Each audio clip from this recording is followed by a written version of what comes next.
Eu participo do MPL, hoje não organicamente. Não faz um pouco de tempo, mas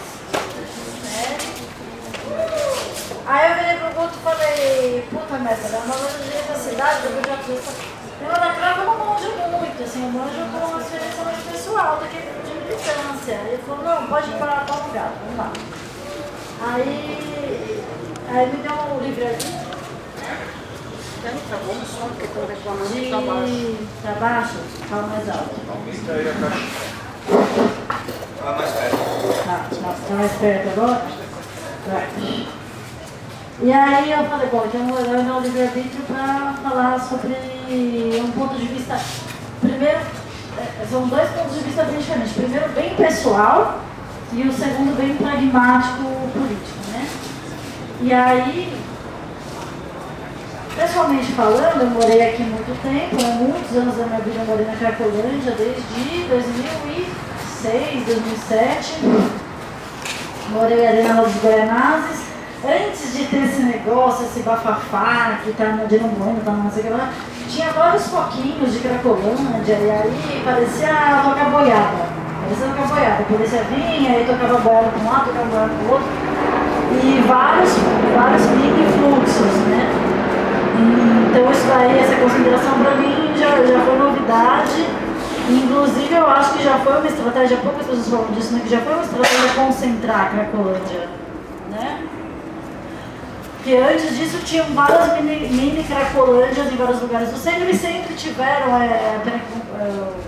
bom, mas eu só estou aqui também. Nos bairros também sempre teve e sempre cresceu, não é uma coisa de agora. Teve várias mini Cracolândias aí da vida.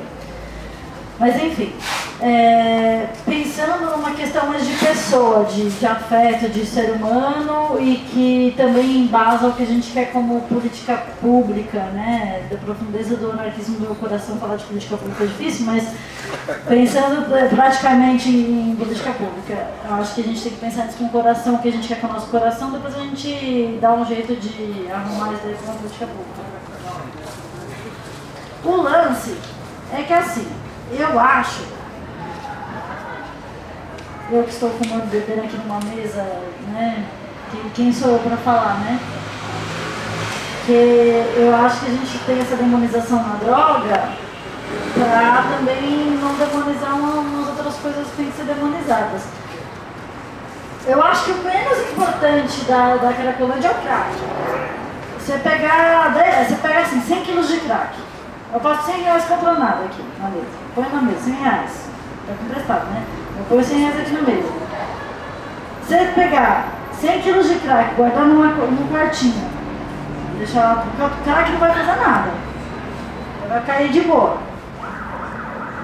O problema é como as pessoas vão usar ele, assim como vão usar o celular, enfim, como vão usar as pessoas, como vão usar várias coisas que dão para ser usadas. E aí a gente vive uma fatalidade, que é essa quantidade de gente na rua sem ter perspectiva nenhuma de vida. E aí pedir pro cara ser o modelo de protestante perfeito também vai tomar no cu, né? Então o crack eu acho que é o menor problema. O problema é o que a gente faz com as pessoas que não têm perspectiva de vida, que são enxotadas no sistema. Uma vez resolvido isso, aí quem quiser usar droga usa, quem quiser que ela usa e tal. E aí naturalmente, se a gente tivesse esse problema resolvido, já resolveria boa parte da questão do que seria uma Cracolândia, problema, um monte de gente usando droga, uma desgraça, não sei o que, ela criança, grávida, as coisas que chamam a sociedade. Se você oferece uma perspectiva de vida, tipo, você pode viver e ser feliz, que eu parto do consenso mínimo, que é que a gente quer ser feliz, né? Eu acho que todo mundo que está aqui quer ser feliz ou tenta ser feliz da maneira que pode. E todo mundo tenta ser feliz da maneira que pode, mesmo que momentaneamente, né? E se a gente não tem condições materiais de ser feliz a longo prazo, porque o sistema sistematicamente fode essa possibilidade de ser feliz, a gente vai tentando momentaneamente apartar isso de várias formas. A grande questão também é não romantizar, porque tem muita gente que de fato sofre. e aí entra o lado pessoal, tem uma mãe que é esquizofrênica. E aí, muito tempo, eu tentei me aproximar da luta antimanicomial e tinha um setor que falava, os loucos que são felizes, porque a loucura, a felicidade, meu cu, cara. O cara que tem esquizofrenia, ouve vozes, você tá ouvindo vozes, pendendo na sua cabeça, você tá ouvindo um inferno, não é legal. Não é legal, tem que ter um tratamento, porra.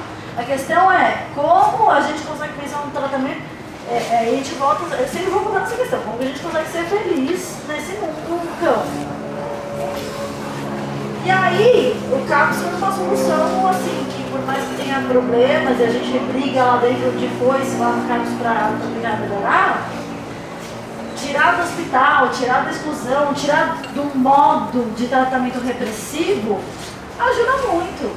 Né? Em vez de você tentar isolar essa pessoa e reintegrá-la socialmente e falar, meu, vamos dançar, vamos não sei o que lá, vamos não sei o que lá, outro, aí você consegue, sabe, você consegue respeitar a loucura do cara, mas ao mesmo tempo oferecer alternativas para ele viver de boa, ser um ser humano, né? Fazer as coisas que a gente gosta de fazer também, né? Que bom. E a mesma coisa para quem usa drogas de uma forma, aspas, compulsiva. E aí, nesse sentido, o que eu penso é que eu convivi com muitas pessoas, muitos usuários e tudo mais na minha vida pessoal, né? Eu estou falando de vida pessoal, porque eu nunca militei na crack, eu nunca, sei lá, estou falando de vida pessoal, mas gente de nóia, né? Que a pessoa fala nóia. Mas enfim, eu acho que a gente tem que pensar primeiro num sistema onde o cara não precisa usar crack porque ele tá na bosta total. Porque se o cara tiver assim, meu, hoje foi foda, tô bebendo uma cerveja. E eu falei, pô, hoje no dia foi difícil, tá, gente? Hoje foi um dia difícil. E aí eu tô bebendo uma cerveja. Talvez se tivesse um dia melhor, eu não fosse bebendo. Mas como que a gente faz para as pessoas terem recursos para não né? Porque uma coisa é o uso de qualquer coisa para você dar uma desanuviada. Outra coisa é quando a pessoa entra num vício que ela sofre com isso. E aí quando as pessoas estão num ritmo que elas estão sofrendo com isso, aí eu acho engraçado. Né? Aí, quando a pessoa está vítima de uma coisa que ela, né, um comportamento que ela quer, ela tem um desejo de sair daquilo, tem um desejo de ter outra vida, e aí tudo dá errado e ela não consegue, ela continua naquilo que ela também não está feliz, aí é foda. Aí é foda. Eu acho que no dia que a gente conseguir construir uma sociedade onde as pessoas consigam ser felizes de outras formas e consigam ter condições, já, meu, 80% do problema acabou. E os outros 20% também não vai ser problema, porque daí o cara vai usar porque quer e ele se foda também. Entendeu? Aí ele vai, tá de ressaca, aí tá de problema, aí a vida toda se organizou, aí tem uma estrutura de apoio. Se você quiser, se tá te fazendo mal, você quer sair, meu, vamos sair, é nóis. Né? E eu penso muito nessa perspectiva, como oferecer, porque também às vezes rola um tratamento, né, da classe média que vai lá. Eu lembro uma vez um colega meu da USP veio me deixar de carro em casa, então carona, ele morava aqui na de Caxias, ele falou, nossa, mas como o pessoal é alegre, ele faz música aí, não sei o que lá. Parecia que era Disneylândia, né? Eu falei, não, gente, ela também tem uns perrengues, né? Meia. Pensa uma coisa assim, calcinha, menstruação, você tá na rua, tá uma bosta. Meu, trocar um absorvente, porra, a gente fica um dia inteiro sem trocar absorvente de puta, já fica, imagina, no banheiro, trepar, gente, trepar, que quer vida sem trepar. Vamos combinar uma coisa aqui, né? Consenso, né? Consenso. Né? Como é que o cidadão, e aí o cara faz uma barraquinha pra ter um mínimo de intimidade, aí vai o Dória, ou o Haddad também, né? Vamos combinar. Aí vai lá e vai o poder público, porque o poder público, independente de PT, PSDB, é o Estado. Tem um que vai na nacional, também outro na organização nacional, mas tira cobertor, também faz tudo isso. Também faz essa ponderação, então, essa ponderação. Então, do ponto de vista pessoal, eu tive um tio meu, né, que Deus o tenha, morou 5 anos na rua, era alcoólatra. E eu não estava feliz, meu. Eu não estava feliz e a gente como família não tinha como dar uma assistência, um negócio, tá? Vários amigos meus, e muitos amigos meus entraram para a igreja, entraram para várias religiões, tá? Não que eu julgue, eu acho que a pessoa tem que ser feliz, né? Que nem eu falei no início. Mas eu queria muito que meus amigos e meus familiares tivessem uma opção de viver sem drogas, porque a droga está incomodando, né? Porque a gente pensa desse jeito, né? A droga está incomodando, tá fazendo mal. Vamos sair dessa então. E eu queria muito que tivesse uma forma do cara sair dessa porra sem ter que virar crente, tá ligado? Sem ter que viver, entrar num outro, saca? Sem tomar outra coisa, né? E isso eu acho que é uma questão primordial da nossa militância de construir uma sociedade melhor e aí eu acho que o mundo não resolve. Como isso, infelizmente, parece que vai demorar um pouquinho, pensando em política pública, eu já acho, assim, pela experiência da minha vida também,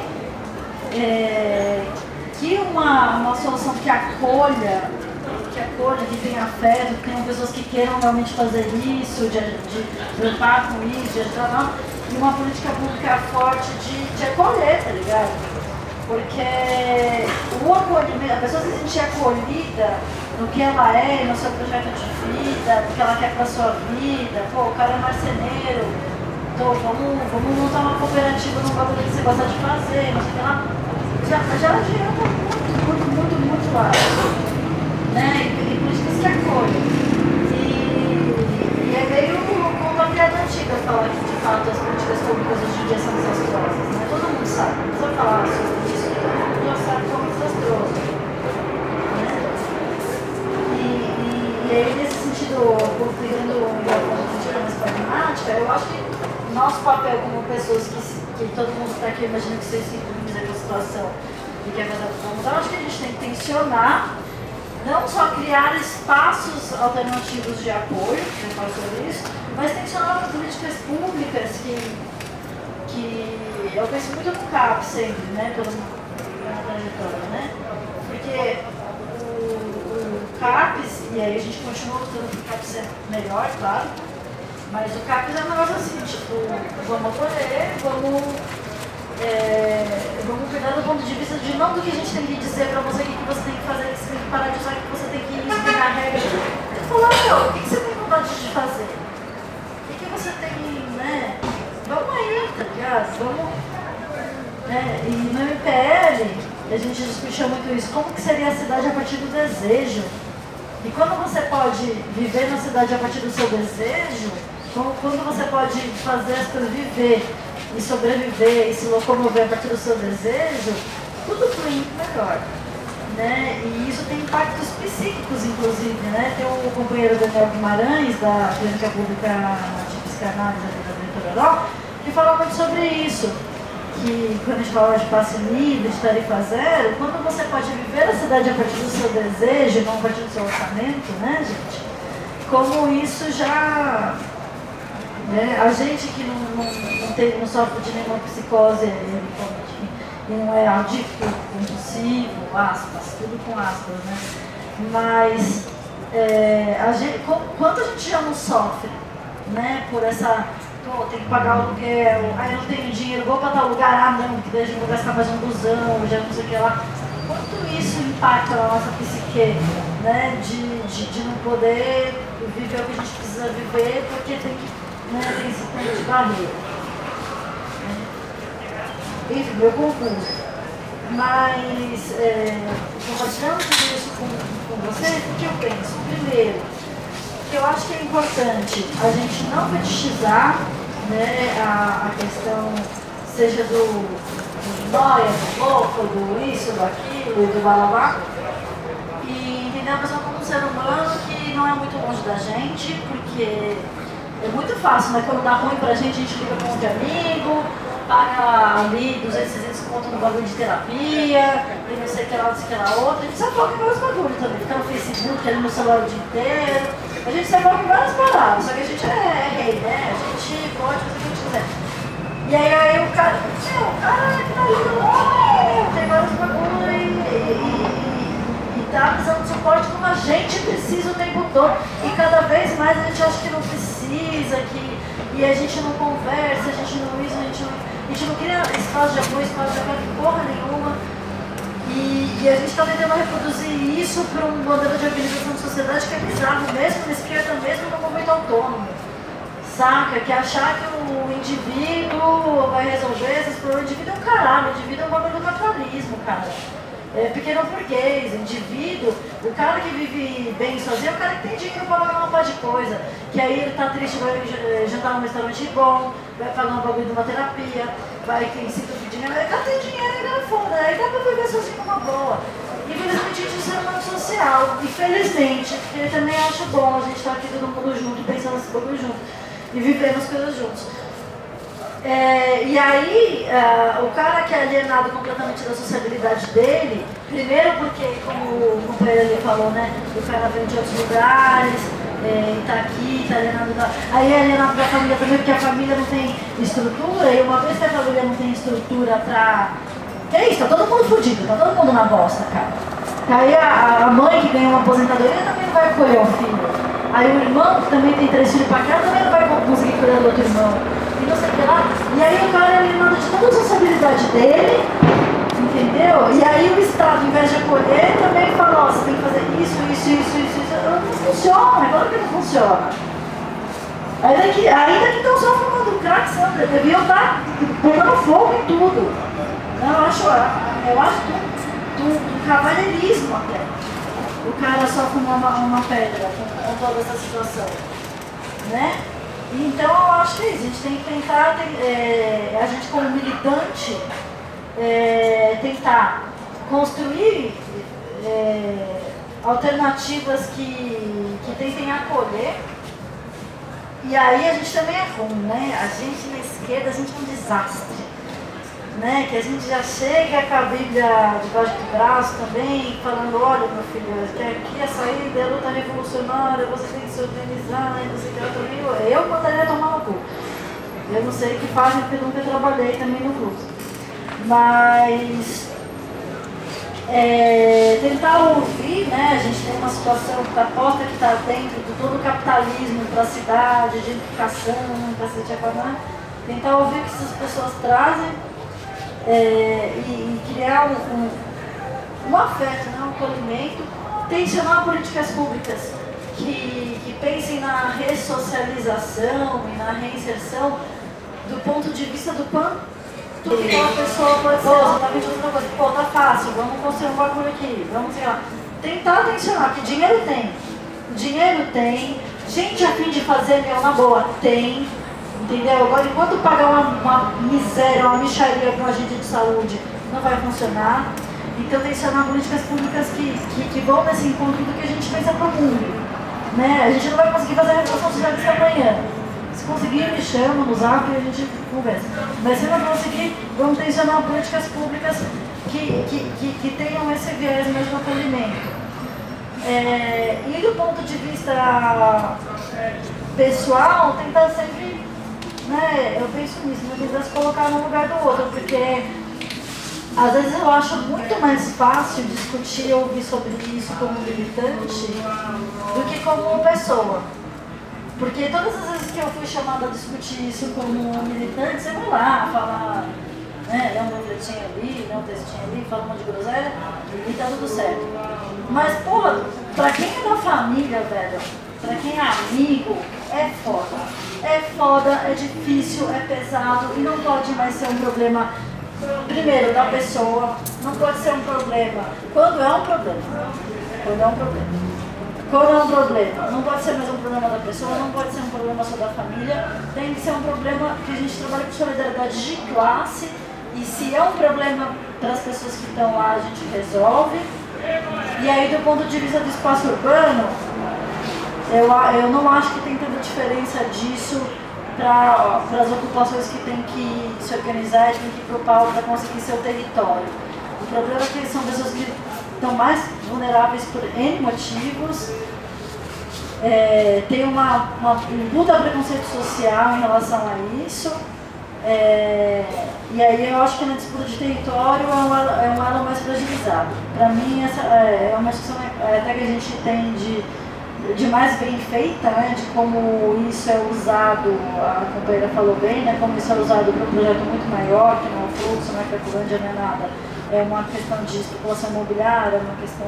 Essas questões, por isso que eu nem mencionei, acho que são questões que já estão muito bem resolvidas, assim, pra gente que é de esquerda, de autônomo, mas eu acho que a gente precisa pensar mais nisso. Eu acho que o pessoal da luta antimanicomial e do pessoal da CRAF tal, pensa bem, mas que a gente tem que continuar pensando e começar a pautar um pouco mais o nosso cotidiano.